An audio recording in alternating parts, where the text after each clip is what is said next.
ಸಿರಿ ಹಾ ಊಟ ತಗೊಂಡ್ ಬಾ. ಹಾ ತರ್ತೀನಿ ತಡೀರಿ.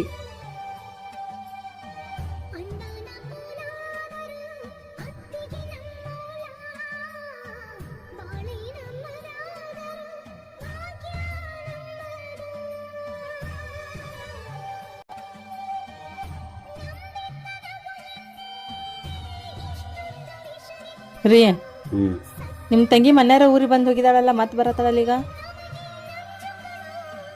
ಯಾಕ ಬರ್ಬಾರ್ದೇನ? ಅಲ್ಲ ಹೊಳಮಳ ಬರಕ್ ಏನ್ ಕೆಲಸ ಅಂತ ಬರ್ಬೇಡ ಅಂತ ಹೇಳ್ರಿ ಈಕಿಗೆ. ಆಯ್ತು. ನಿನ್ನೆ ನಿಮ್ಮ ತಮ್ಮ ಫೋನ್ ಹಚ್ಚಿದ್ದ. ಏನಂತ? ನಿಮ್ಮ ಮೊಯ್ನಿ ನಿನ್ನ ತವ್ರ ಮನೆಗೆ ಬರಕ್ಕೆ ಹೋಗ್ಬೇಡ ಅಂದಾಳಂತ, ಅದಕ್ಕೆ ಹೋಗಕ್ಕೆ ಹೋಗ್ಬೇಡ. ಹಾ ನನ್ನ ತವ್ರ ಮನಿಗೆ ನಾ ಬರಾಕ್ ಬ್ಯಾಡ ಅನ್ನಕ್ ಅಕ್ಯಾರ ನನಗ. ಮತ್ತು ನನ್ನ ತಂಗಿ ತವ್ರ ಮನೆಗೆ ಬರಬೇಡ ಅನ್ನಕ್ಕೆ ನೀ ಯಾರು?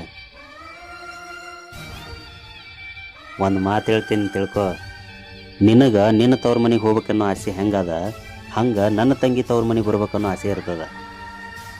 ನನ್ನ ತಂಗಿ ಅದು ಬೇಕು ಇದು ಬೇಕು ಅಂತೇಳಿ ಯಾವತ್ತೂ ಕೇಳಿಲ್ಲ. ಆಕೆ ಕೇಳ್ದೇನೆ ಎಲ್ಲ ಕೊಡಿಸುವಂಥ ಶಕ್ತಿ ಆ ದೇವ್ರು ನನಗೆ ಕೊಡಲಿ. ಅಣ್ಣ ನಮ್ಮೋನಾದರೂ ಅತ್ತಿಗೆ ನಮ್ಮೋಳ, ಬಾಳೆ ನಮ್ಮದಾದರೂ ಭಾಗ್ಯ ನಮ್ಮದ. ಒಂದು ಹೆಣ್ಣಿಗೆ ಅವಳ ತಂದೆ ತಾಯಿ ಇರೋವರೆಗೂ ಮಾತ್ರ ಅವಳ ತವ್ರ ಮನೆ ಇರುತ್ತೆ. ತಂದೆ ತಾಯಿ ಹೋದ್ಮೇಲೆ ತವ್ರ ಮನೆ ಇಲ್ಲ ಅನ್ಕೋತಾಳೆ. ಹಾಗಾಗಬಾರ್ದು. ಅವಳ ಅಣ್ಣ ಅತ್ತಿಗೆ ತಂದೆ ತಾಯಿ ಆದರೆ ಅವಳ ತವ್ರ ಮನೆ ಶಾಶ್ವತವಾಗಿ ಉಳ್ಕೊಳ್ಳುತ್ತೆ. ನಮ್ಮ